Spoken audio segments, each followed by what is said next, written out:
Hello, good morning. Today is the first day of December 2023. It feels good to be here this morning as we gradually approach the end of the year. You're welcome to a brand new episode of NIMASA podcast. I am delighted to grace your screens this morning. I remain your host, Chukwuma Moghalu.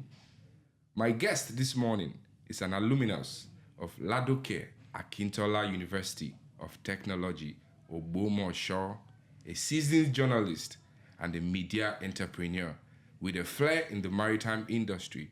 He is the founder and the publisher of Journal NG, a magazine of repute with greater interest in the maritime industry. Join me as I welcome Mr. Ismail Aniemo. You're welcome, sir. Yeah, thank you very much, Chukwuma. It's my pleasure being here again. Thank you very much. As you recall, I guess this is your second time visit to our podcast studio. Yeah, And we're indeed delighted to have you in our presence this morning. yeah, always my pleasure. Thank you very much, sir. Sir, let's keep the ball rolling. Sir, you're a member of the Presidential Expanded Partnership Committee on Blue Economy. What is this committee all about? What responsibilities are you saddled with as a member of this committee? Well, I want to start by saying that with the coming in of the new government, I don't think that committee is still there. The Expanded Partnership Committee on Sustainable Blue Economy in Nigeria was chaired by the former VP, Professor Yemi Osinbajo. Was to look at how best Nigeria can harness maritime potentials for economic emancipation and growth in several areas, looking at job opportunities, looking at investment in the sector, looking at mitigating or preventing the impact of marine pollution, also looking at underwater engineering, harnessing the mineral resources in the seabed of maritime domain, and taking maximum advantage of the waters around us for economic good and growth. The committee had a focus beyond the Ministry of Transport, because some thought it was tailored towards Ministry of Transport alone. I recall the chairman did explain then that its focus was beyond one government agency, one ministry, and even one state. To make the work of the committee cascade down to state, local government, and even communities, we had an interministerial reach where we had ministers in the committee. We also had governors of coastal states in the committee, because you can't be discussing blue economy like a federal project as if it's one exclusive federal government thing without talking to people who are directly impacted, yes, by waters. And water has a way of connecting people, and it has a way of promoting trade. It also has a cultural significance. And sometimes I do explain that water in some climes too have religious powers. Of course. I see people where they worship water. Yeah, in India and all of that. Yes. Even in Nigeria, there's the Oshun Osogbo. It's exactly. water. Yeah, It's blue economy. Very correct. We just have to tell them that even what they do there is cultural, is tourism, Part and of it's the process. It's blue economy. Yeah. So that committee had a very wide scope of operation, and it did its best. But today, Nigeria has taken it beyond the committee level. Then it was a committee, a presidential committee. Now it's a ministry. So blue economy as a ministry is showing greater commitment on the part of the Nigerian government. It shows that the Nigerian government understood and appreciated what that committee Stood for. Yes, because if it was being pursued or driven as a committee project with 8 thematic areas, now it has become a ministry. It shows that President Bola Tinubu truly appreciates that concept and want Nigeria to maximize the benefits inherent in it. So correct. So if I may understand, now that we have the Ministry of Marine and Blue Economy, it's more or less like a transition from the committee in which you are a member of. I wouldn't say directly by the people, the players there, but the responsibilities you are saddled with in that committee literally are the responsibilities now that have been transferred into the Marine and Blue Economy Ministry. Beyond transition, it's an elevation. It shows that Nigeria is taking it more seriously. It's growing. You know, when you now separate marine issues from other transport areas, allowing sectors like the railways and NITT to be off the marine area, it helps the minister to focus more. It also helps us to tap into the very many enormous benefits we've always talked about in the maritime industry. Nigeria is a maritime country. As an oil exporter, we cannot trade, we cannot export the crude we have without ships. And as an import-dependent economy, over 90% of our international trade are seaborne. You have less than 10% taken by the borders and the airport. The ships do most of it. So Nigeria is a maritime country, and having a ministry to oversee marine and blue economy is just about the most appropriate thing this government has done. The next stage is for us to see the very many suggestions made work, to see government put talk into action, to see the impact of blue economy touch on the people in Baramatu, the people in Nembe, the people in Igbokoda, because if we stay in a cozy hotel environment, we don't know speak what's big happening English, down there, and discuss blue economy, while the fisherman in Ibaka, Akwa Ibom, is not aware or is not carried along or protected by the Nigerian state to ensure that we strengthen his fishing business. And those are the people directly affected by blue economy. And it will interest you to note that up till now, Nigeria, with the enormous marine potentials surrounded by waters and fishes, is still importing fish. And the fishing sector in Nigeria is more controlled by Chinese and Indians. Blue economy has a lot of job potentials for Nigerians to maximize that aspect of job creation. I think we have a lot to do, and I'm happy that government is identifying it, talking about it, and we want to see them do those things. So would you say, because you said something that kind of caught my attention concerning we having the potentials, all right, and we still importing fish. Would you attribute that to the fact that we have a very large population down here, or is it manpower capacity that is not sufficient? What would you say? What would you attribute to the fact that Nigeria imports fish? State policy. You see, the policy of the government has not been tailored very much directly to empower Nigerians in the fishing industry. And not until that is done. We used to have some trawlers owned by Nigerians. They went out of business. And in reality, most of them couldn't compete with their Indian and Chinese. Foreigners. Yes, in the same business in Nigeria.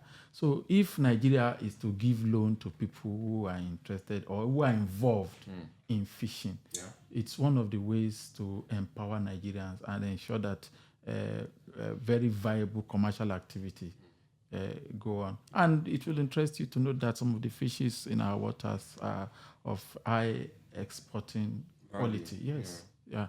And if foreigners are coming to even do unregulated, illegal fishing on our waters and they go sell it, they are like coming to steal from us.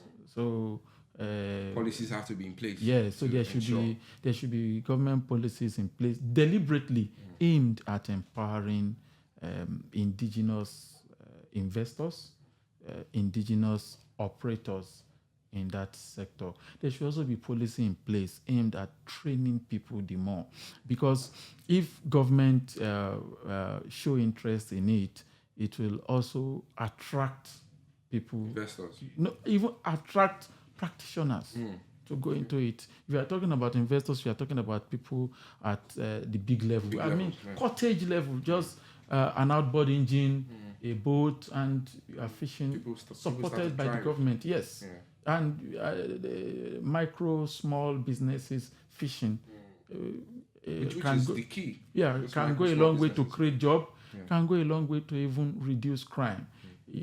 Some of the maritime crimes we talk about are perpetrated by persons who are vast about the environment, the marine environment. And these persons can channel that same energy into legitimate, legitimate and productive maritime activities. So blue economy as a concept is one wide area that we are yet to undertapped. In fact, we are yet to take 10% of it because it touches on the oil sector, it touches on the communication sector, it touches on tourism, it touches on agriculture and import and export. Very broad sector. Very broad. Yet undertapped. So I recall the minister having a meeting with stakeholders some 2 weeks ago. Unfortunately, I didn't see any of the littoral states in that meeting, any of the maritime states. I think we'll get there. Yes, so, I think it's a gradual process. Yeah, so we need them. We need to make it look more like an everybody's thing, not a federal government. Because it is an everybody's thing. Yeah, that's the only way. Cuts across boards. That's the only way we can tap and benefit from it. It should be everybody. And I know that over time, I saw the DG NIMASA interfacing with governors of Bayelsa, Delta, Rivers on this same blue economy. Ondo. I was fortunate to go on a trip Good. to Bayelsa So with him. That's the only way to make it cascade down, get them to key into it. If the federal government wants it to work, the state governors want it to work, it will be easier for the local government, to be easier for the communities to identify persons who are interested in that aspect of business, that aspect of trade, that aspect of professionalism for training and investment. All right. So as an expert and one with progressive interest in the successes of the maritime industry, how would you assess NIMASA's role and indeed the federal government's stride and steps towards the development of the blue economy? I mean, look at all the efforts. Going from the C4I Deep Blue project, you look at the meetings, the partnerships with the UK government, with the US, with so many Western countries, even with Ghana and the rest of Africa. So even looking at we discussed already about the creation of the Marine and Blue Economy Ministry. What is your take? What would you say in regards to this? Let me first tell you that the question you are asking me, you have answered it. You answered it yourself. You have identified. Yes, you have identified the things that I want you to expatiate and tell us how you access NIMASA with all this development. Firstly, NIMASA is a baby of the federal government. So for the federal government to have identified the need to have a special ministry for that purpose, I recall that calls for a Ministry of Marine Affairs had been on for over a decade. Yeah. So even when we're not talking blue economy in Nigeria, we have been saying there should be a ministry for marine affairs, that the Ministry of Transport was overburdened. Yeah. Having a ministry for marine and blue economy first was a masterstroke of a policy. That's creating a focus. Yes. Then the various deployment of technology for surveillance and the feats, the achievements of these devices to reduce incidence of piracy, to ensure a safer maritime domain, to promote trade, and to make our sector or our region more investment and trade friendly is indeed commendable. What I think we should do more, because we have done so much, what I think we should do more is to avoid working in silos, where the various surveillance installations, the C4I, what the Navy has, what MPA has, should be integrated. There should be... Work hand in hand. Yes. There should be a way that everybody can see everybody. Everybody can share intelligence online, real time. and everybody is working for one country. So it should not be made to look like this is our thing, this is our own. Let's keep it. I think that's what the C4 is actually about, because it's an integration of both NIMASA, both you have the Navy involved. You have not brought MPA in. I want to see that happen. The MPA cannot be having its own surveillance thing, and it's not integrated. It should be integrated. Yes. So once we achieve that integration, it's one bold step forward. Okay. And I have also seen greater optimism on the part of stakeholders to make things work. Everybody that have been involved in the maritime industry appears to be embracing blue economy anew, as if it's not the same thing we've been doing. About. But when you rechristen a baby, or you baptize a baby and you are giving the baby a new name, the baby comes out as born again. Yeah. The same man that was Chukwuma, not just a baby, Moghalu, they baptize him and he's now John. He's a newborn. He's John. So we are all embracing the blue economy as if it's not the same sector, the same industry we've been in, and the enthusiasm is indeed very positive. I see rich energy. I see increased participation, and I want to believe it will grow, and everybody will be fine for it. Thank you. So in the course of yearning for development, the father of blue economy, as is fondly referred to as, Professor Gunter Pauli, visited Nigeria sometime last month. As we know, the blue economy concept, it's a global phenomenon. There's always better results when you streamline to suit a particular clime. Hence, conversations regarding the development of the Nigerian model was what we saw all over the media space, and that was the front burner of, I guess, the conversation with Professor Gunter Pauli. As a result of this, and from your own perspective, what impact and what does the future hold with regards to Professor's visit? Well, firstly, it also helps to position Nigeria properly in the consciousness of global stakeholders about our position, interests in blue economy. It also shows that we are not isolating ourselves from the world. We are working with everybody. But you see, blue economy is not a complete copy and paste thing, because Nigeria has its own peculiarities. So when you copy, before you paste, you first look at your environment. You have to edit. Exactly, that's the right word. When you copy, you have to edit. You have to edit looking at the vastness of your coastline, how many states, looking at your rivers, your lakes, looking at your security peculiarities, looking at your environmental challenges before you paste.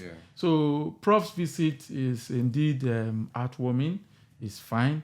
But you see, what works for country A may not be the exact thing that works for country B. Yes, so we have a situation where we need to also address challenges like environmental pollution, precisely marine pollution. That has to do with players in the oil sector and NOSDRA. That has to do with people who are also involved in oil theft. So these are very sensitive areas. In addressing blue economy or trying to tap into blue economy, if the environment is destroyed, you have lost everything. You have lost the fishes, you have lost trading, you have damaged the entire marine ecosystem. So it's not a complete, they've done this year, we're pasting. So Prof's visit is one to warm our way into the heart of global stakeholders and learn from their expertise for our own good. But in pasting, we must identify our peculiarities. We must identify those things that are unique to us as a country and as a people, and find bespoke solutions that addresses them. Okay, so Nigeria's Nigeria's industry, maritime industry, is set to be the fastest growing in Africa, which signifies the industry is progressing and developing on the right path. All these achievements could only be done because a lot of work has been put in, and more work is being done to ensure this achievement. What does this development, what does this feat, being the fastest growing maritime industry in Africa, mean to us as a country? Firstly, I want you to join me in appreciating that we have a commanding population. In West and Central Africa, the volume of maritime trade that comes to Nigeria is more than what you can get in 5 countries Put together. Yes. So, and we have a large population that makes trade in this part of the world very critical. So when we say we are the largest economy in Africa, we are not just saying it for saying sake. We truly are, because some will say we are the largest consuming economy, consumer economy, but we also have things to give. So the things that stand us out, that make us unique and special in the continent, are such that we are also blessed with water. So Large coastline. yes, so it's one critical advantage that we just have to take care of. Then most importantly, it must be safe. It must be navigable. It must be secure, because there is difference between safety and security. It must also be environmentally friendly. So if we are able to put our act together, the sky is our limit. So do you agree with the analysis that Nigeria is the fastest growing maritime industry? Having said what you said, we are naturally endowed. You see, there are certain things I don't subscribe to saying. Okay. If you are big, you are big. It's not our fault that Togo is not up to Lagos, but it's a strong maritime country. It's not up to Lagos. We have all the odds in our favor. Yes, we are big. Saying it is like saying what is already there. What is visible. There. What remains for us is to take advantage of that huge size, the potentials, for the benefit of the citizens, of the people, and the economy. You see, there are a lot of untapped government revenue in the sector. And if commercial activities are not much, you cannot tax where commercial activities, legitimate commercial activities, are not ongoing. You cannot generate revenue. You cannot also promote employment where there is no security. So we have everything working in our favor. It's just for us to tweak a few places and get things. So in the process of this tweaking a few places and a few things, considering the pace at which we are naturally ahead, though. So telling people that we are ahead is like telling them what they already know. It is already. And sometimes this that we are ahead, I must also tell you, is used against us. Some people, out of envy, don't like voting for us because they feel we are throwing our weight around. Yeah. But it's not our fault that we have the weight. It's not our fault. We didn't create it. The same colonial masters made it what it is and made some villages into a country, while they decided to join so many. Even when we had 2 big countries separated, as of 1914, they merged the 2 big countries again to form one. So it's not that we the present Nigerians made it. So what it is. It's what it is. We are big. If you are big, you are big. You can't run it. telling them again via this podcast that we are big. It's like telling them what they already know. And I don't want to rub that in. Obvious. Yeah, I don't want to rub that in. So let's not rub it in. Because we have not maximized the advantages in that big. Yes. So hopefully, and we pray gradually, we would maximize all those advantages, to show and to really be the leader as the analysis states. We are the leader in trade. Yes, we are. The volume of trade. Yes. We are leading in all that. And when people say we have pockets of insecurity in that sector, the question I ask some persons is, if you are a thief, will you go to where there's no market? Exactly. We are the market. We are the place where the oil is coming from. Yeah. We are the place where importation is coming into. Yeah. So the thieves, the sea robbers, the pirates must naturally be interested. Close to where the actions are happening. So that's why we must do more for security. Those people who don't experience piracy, what's the volume of trade there? What's the vessel traffic? These are the questions you ask yourself. Vessels come this way. And there are 1,001 reasons why they must keep coming. You know, I watched a documentary yesterday, and it was about a small region, a city, if I may say, in faraway Norway. And they are very famous for the stockfish we consume here in Nigeria. Yeah. You know, what I took away from that documentary, or what I understood from that documentary, was that we are their target audience. So these guys go into harvesting, they go into fishing, because they're about to sell fish to us. To Nigeria. To Nigeria, yes. In particular. Yeah, the Norwegian, let me give you a bit of history too. The Norwegian government, in trying to do CSR for Nigeria after the Civil War, started giving us, giving the Southeast stockfish for free. And we fell in love. So they introduced Okporoko for free to the Southeasterners. And now you have liked it. You have liked it. It's now for sale. We're hooked on it. Yeah. So there's no way you can harvest so much in Norway, and you are approaching countries that do not have a quarter of the population of Lagos, when Nigeria can actually buy more from you. So Nigeria is like an influential participant in the global maritime market. Business. Yes.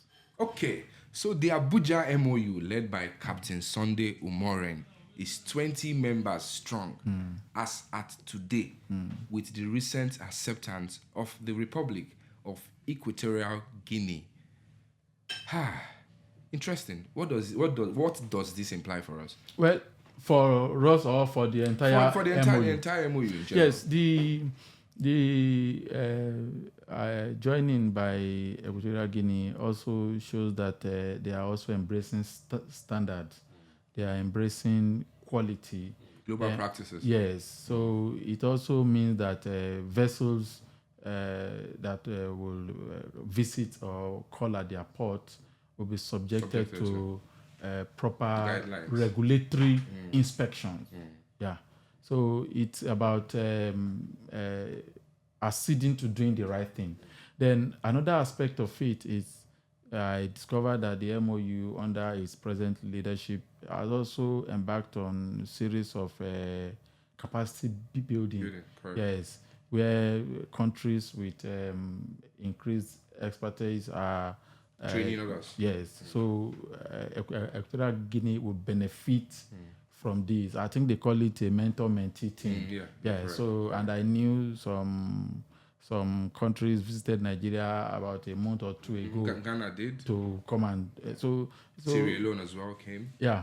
So what that implies for everybody is that with Equatorial Guinea joining, vessels trading within this zone, including their country, will also get increased standard of inspection, lesser violations. Yeah, and it also extends to the workforce, the seafarers on board too. Okay, so it's a good development. It's a win-win. It's a win-win situation. It's a win-win for them as a country and for every member of the MOU, and even proximate countries like Nigeria. Because other little countries as well that play in the maritime industry would actually take cue from Republic of Equatorial Guinea. No country will want to isolate themselves from. No country is an island. Yeah, from everybody would want to join. Correct. So the DG NIMASA, Dr. Bashir Jamo, OFR, alongside other leaders in the maritime industry, as well as the Honorable Minister of Marine and Blue Economy, His Excellency Adebuyega Oyetola, graced the 33rd session of the International Maritime Organization General Assembly that happened in London recently. Tell us, what about that visit? Do you sense a positive omen?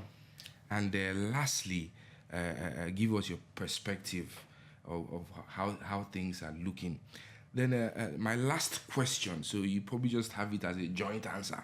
My last question is, should Nigeria seek a council seat in the category C of the IMO in 2024? What does it take? I mean, against all the backdrops of all the collective strides of NIMASA, MPA, Nigeria in general, and the industry, are we ripe? Are we ready to be an active role in this prestigious body? Correction, please. I don't think the IMO election will be holding in 2024. It's 2025. 2025, I mean. Let's not worry our head over that. Let's try to develop our capacity here first. That when we get to that bridge, We'll cross it. We'll decide on how to cross it. But firstly, I want to commend the minister for that visit. The Nigeria blue economy is one, like I said, a rechristened baby. You must market. And what the minister has done, in my own view, is marketing Nigeria, the blue economy, at the world stage. And for me, that is a very good one. And I am also aware he had bilateral talks with Brazil and all of that. Yeah, very good for us. Jamaica. So you cannot have this big industry, a lot of things waiting to be done, shipbuilding, shipbreaking, a lot of things waiting to be done here, and you are not talking to countries that are involved in same business and even more advanced than you. There are a lot of investment opportunities Nigeria can leverage on. And the IMO is one big market, one big place, one big meeting where you have the best of international maritime networking. So that visit for me by the minister and his CEOs is very instructive, and I believe it's very productive. I also believe that if they do follow up on the various bilateral talks with different countries and maritime players, the sky will be our limit. We'll move faster than we are doing now. That will even prepare us better for the 2025 meeting of the IMO and our decision to participate. I recall during our campaign to Ghana, when we were doing a joint committee on IMO and MOCA, the Ghanaian Minister of Transport said they were leaving contesting the election for Nigeria. And that if Nigeria failed to clinch the seat, Ghana will contest. The then Minister of State for Transport, Bemi Saraki, who led the delegation, did agree with them that we will support you anytime you want to contest.